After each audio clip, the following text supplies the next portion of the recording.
तो सुमित पीर जी, मैंने सुना कि कुछ ऑपरेशन बाम या ऑपरेशन बम या इस तरह का कुछ बलूचिस्तान में शुरू हो गया है साहब। ये क्या है साहब? थोड़ा हमें भी और जरा दर्शकों को भी समझाएं। बेसिकली अब ऐसा बम है जिसमें बाम नहीं लगता और सीधा काम तमाम होता है। बम फटता है, बाम काम नहीं आता, सीधा काम तमाम होता है। ये वो ऑपरेशन है। ये लॉन्च किया है बीएलएफ ने। देखिए, जो लास्ट टाइम हमने बात की थी, जो इनको पकड़ा था, इनकी सारी सीपैक को काट दिया था, वो बीएलए ने किया था। तो ये वाला कारनामा बीएलएफ का है। बीएलएफ ने ये जो ऑपरेशन लॉन्च किया, तो करीब करीब उन्होंने 17 जगहों पे कोऑर्डिनेटेड ये अटैक। बीएलएफ जो है ये अल्लाह निज़र बलोच की हाँ आउटफिट है। जी। तो इन्होंने 17 जगहों पे कोऑर्डिनेटेड अटैक किया, और जो भी बलूचिस्तान में इंपॉर्टेंट इंस्टॉलेशंस थे, जहां भी मिलिट्री का दबदबा था, व्हाटएवर मैटर्स, उसमें इन्होंने अपना वर्चस्व दिखाया। अभी ये नहीं आया कि कितने मरे कितने घायल हुए, पर जो इनका कल प्रवक्ता था उसने बोला कि हमने सब्सटैंशियल जानो माल का नुकसान पाकिस्तान की फौज को करा चुके हैं हम, और ये हमने उनको दिखा दिया कि अब भी जमीन का बादशाह कौन है, बलूचिस्तान का बादशाह कौन है। बलूचिस्तान में वही होगा जो हम चाहेंगे, और वही जैसे होगा वैसे हम चाहेंगे। याद कीजिए, आसिम मुनीर ने कहा था कि ये बलोच तो कुछ हजार लोग हैं, मेरे पास तो 1 मिलियन की फौज है, ये मेरी 1 मिलियन की फौज का कैसे जवाब देंगे। तो बलोचिस्तान बीएलएफ के प्रवक्ता कह रहे थे कि भाई हमने उसी चीज का जवाब दिया है। देखो, तुम्हारे पास कितनी फौज हो, कितनी कुछ हो, बट यहाँ के बादशाह हम हैं, यहाँ की जमीन पे हमारा हक है, तुम्हारे यहाँ दाल नहीं गलने वाली है।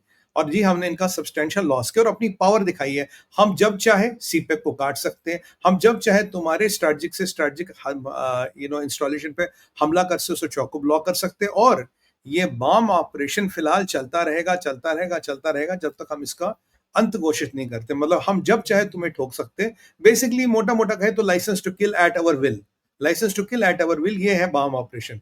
कि भैया जब हम तुम्हें चाहेंगे हम तुम्हें ठोकेंगे। याद कीजिए, मुनीर कह रहा था कि आप बलूचिस्तान में से मिनरल निकालो, कह रहे थे ट्रिलियंस ऑफ डॉलर्स के मिनरल है, तुम दो, पाकिस्तान के तो सारे कर्जे उतर जाएंगे, 15 ट्रिलियन, 60 ट्रिलियन, 10 ट्रिलियन, कई सारे नंबर आए थे कि भाई यहाँ से आ जाओ, माल दो और हमें पैसे दो और हम ऐश करेंगे। तो उसी का जवाब ये दिया है, और ये जवाब कहीं ना कहीं चाइना को भी है कि अगर तुम चाहते हो कि सीपेक चलेगा। देखिए, या तो मैं बहुत साल पहले कहता था, एक टीवी डिबेट में मैंने कहा था, मैंने कहा तो कमर्शियल रोड पे ट्रकें चलती जो माल वाल ढोती है, या क्लाशनिकॉव चलती है। ट्रक और क्लाशनिकॉव एक साथ नहीं चल सकते, या तो ये चलेगी या ये चलेगी। अब सीपेक का अगर आप पूरा मसला देखें संजय सर, वहाँ क्लाशनिकॉव्स, आरपीजी, ये जितने भी हथियार हैं ये चल रहे हैं। यहाँ कमर्शियल एक्टिविटी नहीं हो सकती, यहाँ से आप व्यापार नहीं कर सकते। अगर थोड़ा मिलिट्री विल्ट्री का कभी कभार मूवमेंट होगा, वो भी रिस्की है, उसके अलावा आप कुछ नहीं कर सकते। और लास्ट टाइम का अटैक देखिए, इनके 4-5 सिपाही मारे गए थे, इनकी हेवी मशीनरी जलाई थी, इनकी ट्रक को उड़ा दिया गया था, और इनको एक सबक सिखाया गया था, we can hit you at will. Waziristan से भी इनकी ठुकाई पिटाई हो रही, उसकी भी खबरें आ रही है, पर अभी कंफर्म नहीं हो रहा कितना, क्या और कैसे। अब ये ऑपरेशन बाम के बाद इनको ये समझ आ गया कि बलूचिस्तान में ब्रास जो एक संगठन है, जिसके सारे अंडर ये सारे ऑर्गेनाइजेशन आते हैं, उसकी तो छोड़ी, इंडिविजुअल संगठन से भी निपट सकते। बीएलए चाहता वो ठोकता है, बीएलएफ चाहता वो ठोकता है, जिस संस्थान का मर्जी है वो ठोकता है। और जब ब्रास अटैक करेगा, वो तो फिर ट्रेनी हाईजैक कर लेता, तो मामला ही खत्म कर देता, कहता छोड़ो यार, ट्रेनी हम हाईजैक कर लेते हैं। तो पाकिस्तान में अब जो आपको बहुत क्लियर दिख रहा है कि पाकिस्तान के 4 टुकड़े होने वाले हैं। और पहले इसको थोड़ा आगे ले चलते, ये जो प्रकरण था ये आगे और चला गया, आगे और ऐसे चला गया कि कल रात की बात है, N70 पे 2 बसें जा रही थी, उनको किसी अनआइडेंटिफाइड गनमैन ने रोका। ठीक है सर। ओके। उसमें से लोगों को आई कार्ड चेक किया गया, आई कार्ड। जो लोग, जो ऊपर सुर्खियां है, जो लोग पंजाब से थे, उनमें से 9 लोगों को किडनैप कर लिया गया, और उनकी बॉडीज आसपास के माउंटेन्स में मिली, पहाड़ों पे पड़ी हुई मिली। अब यहाँ एक पेज है, तो conceptually on a face of it आपको लेगा सिविलियंस को मारा है, भाई 9 सिविलियंस आइडेंटिफाई किए, वो पंजाबी थे, उनको मार दिया। पर दूसरा स्कूल ऑफ थॉट ये है कि जो बस थी, 2 बसें, करीब उनमें 70 100 150 लोग थे, उनमें केवल क्या 9 पंजाबी थे? नहीं, उनमें पंजाबी बहुत थे। तो उनमें से कुछ लोगों को आइडेंटिफाई किया गया, उनको उतारा गया। ये एक वो मैं आपको अभी जगह बता रहा था ना, कौन सी थी वो, नाम उसका मैं बार-बार भूल जाता हूँ। नोशकी अ, नोशकी। नौशकी, हाँ। नौशकी में 2024 अप्रैल में भी ये घटना हुई थी। वहाँ भी कुछ लोगों को उतारा था, आस-पास के पहाड़ियों में ले गए थे, उनको एलिमिनेट किया था। नौशकी का घटनाक्रम देखिए, पहले लगा सिविलियंस को बलोचों ने मारा, जबकि बलोच सिविलियंस पे, औरतों और बच्चों पे हथियार, मतलब फायरिंग वगैरह या हथियार नहीं उठाते। ये पाकिस्तान की आर्मी की तरह नपुंसक लोग नहीं है। बट यहाँ पे जो सुनने में आया है, जो नौशकी में आया था, ये लोग आईएसआई के लिए काम करते थे। अब देखिए आईएसआई के लिए जो काम करता है 99% पंजाबी होता है। ये टूरिस्ट बन के, ये व्यापारी बन के, ये एक्स वाई जेड बहाने से बलूचिस्तान आते हैं और वहाँ दहशतगर्दी करते हैं। पाकिस्तानी का जो ऑक्यूपेशन है उसको मजबूत करते हैं और बलोच लोगों को मारने और शोषित करने के वेरियस षड्यंत्र यानी कि वेरियस कार्यक्रम बनाते हैं। बलोचों ने लास्ट टाइम भी कहा था जिनको हमने बस से उतार के एलिमिनेट किया था, भाई ये आईएसआई वाले थे, ये आईएसआई नॉर्मल पैसेंजरों के साथ मिल के आते हैं। तो अगर हम उसी से आज इन्फ्लुएंस लिए, अब बस में तो 50 100 150 20 25 30 पंजाबी होंगे। अगर पंजाबी को ही मारना था तो फिर तो सबको ही मारते। फिर आइडेंटिटी कार्ड देख देख के मारने की क्या जरूरत है? फिर तो ऐसे पंजाबी कौन कौन है साइड पे आ जाओ, हम गोली मारते हैं। अगर आइडेंटिफाई कार्ड कर करके आइडेंटिफाई करके निकाला गया, एलिमिनेट किया गया, जबकि बीएलए, ब्रास हो, बीएलएफ, किसी ने भी इसकी रिस्पॉन्सिबिलिटी नहीं ली।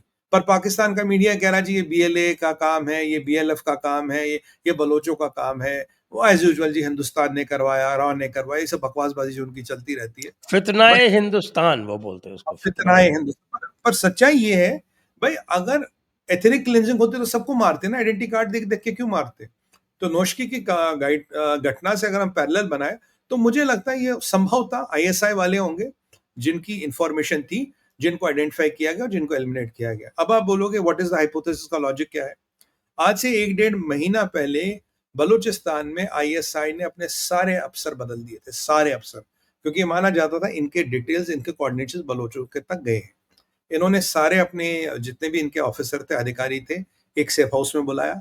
उस सेफ हाउस से सबको एक एक करके सेफली निकाला। इन्होंने नई टीम उतारी थी या नए रिक्रूट या जो भी इनके थे, नए एसेट्स को वहां डिप्लॉय किया था। क्योंकि इन्हें हमेशा डर लगता है, बलोचों को अल्टीमेटली पता लग जाता है कि कौन है क्या है, उसका एलिमिनेशन ना किया जाए। और बलोचों की गलती इसलिए नहीं कि पाकिस्तान आर्मी ने बलोचिस्तान में संजय सर एक हिट स्क्वाड बनाया था, जिसका मुखिया 2-3 महीने पहले बलोचों ने निपटाया था। ये क्या करते थे, पाकिस्तान आर्मी के कहने पे कहाँ कहाँ किस किस बलोच को मारना है जा जाके मारते थे। कोई नहीं मिलता था तो बेचारे बलोचों के गांव में जाते थे, 4-5 लोग को मारते थे। कहता जी इन्होंने हमारे 5 लोग मारे, हमने 8 दहशतगर्द मार दिए। इनोसेंट सिविलियंस को मार के कहते थे हमने 8 दहशतगर्द मार दिए। अब हजारों लोग मिसिंग है। हेलीकॉप्टर गनशिप आपने चलाया, हेलीकॉप्टर से आपने लोगों को फेंका, बलोच महिलाओं का आपने बलात्कार किया, आपने हर वो त्रासदी की। और जब आपने अपना एटम बम टेस्ट किया, वो भी बलोचिस्तान में किया, तो उसकी रेडिएशन लीक से अब भी लोग ग्रस्त है, अब भी रेडिएशन लीक से बलोच परेशान है। तो मतलब बलोच की जमीन भी छीनो, बलोच का बच्चा भी छीनो, बीवी का बलात्कार करो, बलोच को मारो और फिर बोल दो कि भाई बलोचिस्तान हमारा है, उसकी जमीन हमारी है, खाएंगे पिएंगे हम, तुम्हें मतलब वो मतलब ना मांस तो हम खाएंगे, तुम्हें हड्डियां भी नहीं देंगे। मतलब मोटी मोटी बात ये पाकिस्तान की फौज ये कर रही है। और ये जो ये वर्चस्व बनाना चाहते हैं बलोचिस्तान में, जो ये सोच रहे कि चाइना का सीपेक चलेगा यहाँ से, फिर ग्वादर चलेगा, फिर ये करेंगे, फिर मिनरल बेचेंगे। मुझे लगता है इनको बार बार एक जवाब दिया जा रहा, बलोचिस्तान में तुम्हें कुछ नहीं मिलने वाला। और मेरा ये मानना है बलोचिस्तान का निर्णायक जंग है। इस जंग के बाद बलोचिस्तान अलग हो जाएगा, पाकिस्तान के 4 टुकड़े होंगे, कहानी खत्म हो जाएगी। और मतलब अगर आज दुनिया में कोई भी देखे केपीके और बलोचिस्तान, आप मान लीजिए लगभग लगभग हो गए, तो आज पाकिस्तान एक कंट्री नहीं देखता मैं देखता हूँ Pakistan is a loosely held association of 4 states या 4 प्रोविंसेस, 4 बड़े प्रोविंस का एक लूजली हेल्ड एसोसिएशन है। अब ये कंट्री नाम की चीज नहीं रही, कोई सॉवरेन रिपब्लिक नहीं रही, बस एक लूजली फेल्ट मतलब हेल्ड कोई मतलब जुगाड़ तुगाड़ से लगा हुआ वो है। अब कौन हिस्सा कब टूट के निकल हाँ, जाए वो है।